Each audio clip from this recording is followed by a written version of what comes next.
Okay, દબાણ શેના ઉપર આધાર રાખે? બળ અને બે ઉપર આધાર રાખે. જો હું બળ વધારું તો દબાણ ઘટે, અને જો ક્ષેત્રફળ વધારું તો દબાણ ઘટે. ક્લિયર છે? ઓકે, સમજો. બળ અને દબાણ છે એ સમપ્રમાણમાં છે, અને ક્ષેત્રફળ અને દબાણ વ્યસ્ત પ્રમાણમાં. ક્લિયર એટલું? ઓકે, સમજો. હવે માની લો એક કિલ્લી છે અને એ કિલ્લી ઉપર તમને ઉભા રહેવાનું કહું તો ઉભા રહેશો? કેમ?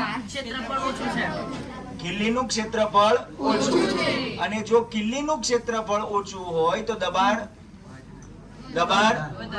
વધે. કોઈ રીતે હું એનું ક્ષેત્રફળ વધારી દઉં, હે ને? ઓકે, આના ઉપર જે આપણે જે કિલ્લી ઉપર બળ લગાડીએ છીએ, બળ કેટલું હોય? બળ આપણા વજન બળ જેટલું, હે ને? આપણું જે વજન છે એક પ્રકારનું બળ જ છે. F = mg, માસ ઇન્ટુ ગ્રેવિટેશનલ એક્સેલરેશન, હે ને? ગુરુત્વીય પ્રવેગ અને દળના ગુણાકાર જેટલું આપણું વજન બળ હોય. એટલે વજન બળ તો આપણે ઘટાડી નથી શકતા, પણ એની જગ્યાએ હું ક્ષેત્રફળની અંદર વધારો કરી દઉં. એટલે એકની જગ્યાએ મેં ઘણી બધી કિલ્લીઓ લગાવી દીધી.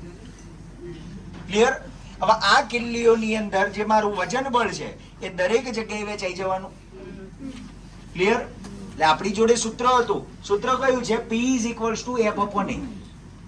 એટલે કે જો બળ એટલું ને એટલું રહે, પણ ક્ષેત્રફળની અંદર વધારો કરું તો એના દ્વારા લાગતું જે દબાણ છે એ દબાણમાં ઘટાડો થાય. ક્લિયર? ઓકે, તો અહીંયા ક્ષેત્રફળ વધારી દીધું, એકની જગ્યાએ ઘણી બધી કિલ્લી. હવે એ કિલ્લી ઉપર ઉભો રહો તો દબાણ ઓછું લાગશે. ટ્રાય કરીએ.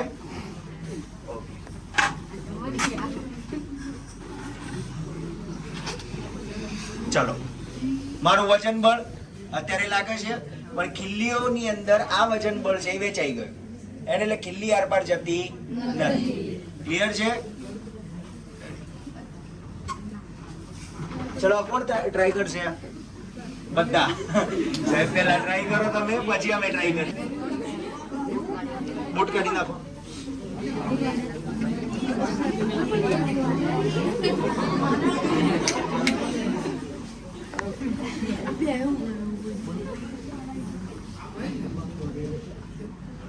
ક્લિયર?